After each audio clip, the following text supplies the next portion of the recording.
The Hungarian Revolution of 1956 was a critical point in the history of Hungary and the Cold War. It was a spontaneous uprising against the Soviet-backed Hungarian government, which was perceived as oppressive and undemocratic.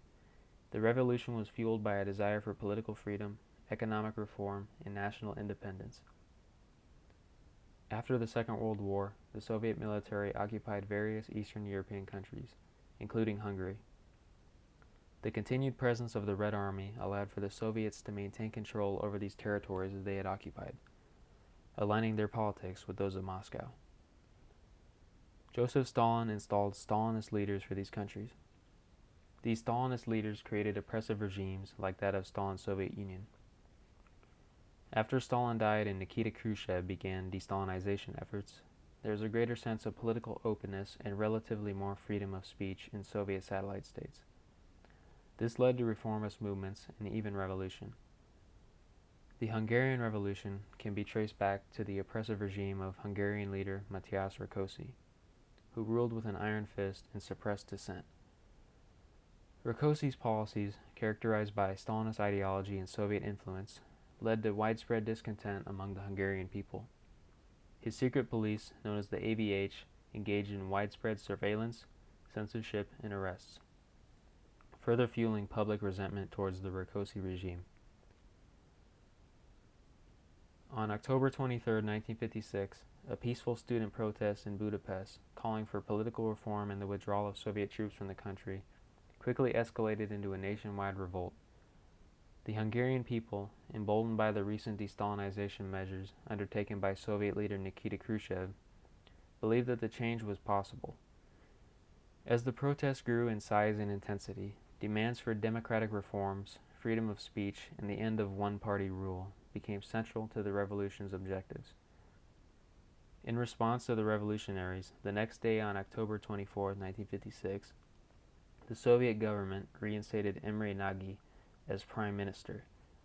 Nagy had previously served as prime minister from 1953 to 1955, having been expelled by the Soviets for his moderate and reformist policies, which did not fall in line with the Soviets' hardline Stalinist policies.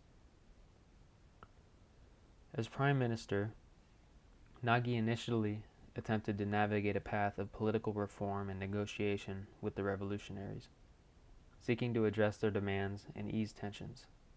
He implemented a series of liberalizing measures, including the announcement of free elections, the dissolution of the AVH secret police, and the release of political prisoners. However, Nagy's attempts to assert a more independent and reformist stance were met with resistance from the Soviet Union. Despite Nagy's efforts to navigate a middle ground and pursue a policy of neutrality, the Soviet leadership perceived him as a threat to their control over Hungary. The Soviets' main goal of reinstating him was simply to stabilize the situation long enough for the Red Army to mobilize. After approximately 12 days in office, Nagy's government was overthrown by the Red Army. On November 4, 1956, Soviet forces launched a full-scale military intervention and ousted Nagy from power. During this intervention, the Soviets fought revolutionaries and elements of the Hungarian military that were still loyal to the revolution.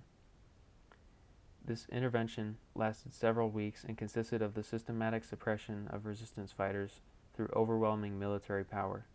The brunt of this fighting took place in the capital city, Budapest, which experienced fierce fighting and artillery shelling. It is estimated that 2,500 Hungarians and 700 Red Army soldiers died. 1,300 people were wounded and over 200,000 Hungarians fled the country. The Mongol conquest played a role in developing the conditions which allowed for the Hungarian Revolution to occur. The westernmost part of the Mongol Empire, the Golden Horde, controlled much of Eastern Europe from 1237 to 1502.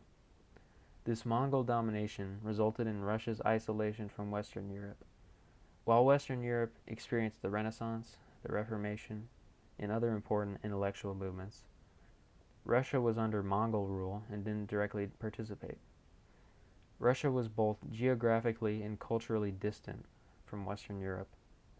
This isolation created a sense of cultural and intellectual stagnation and contributed to the development of anti-West sentiment in Russia. This anti-West sentiment heavily influenced Soviet perception of this conflict.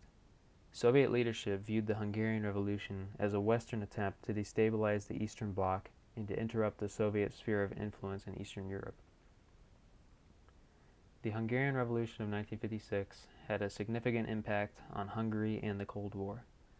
It exposed the brutality of Soviet rule, demonstrated the limits of Soviet control over its satellite states, and symbolized the Hungarian people's struggle for freedom against Soviet oppression.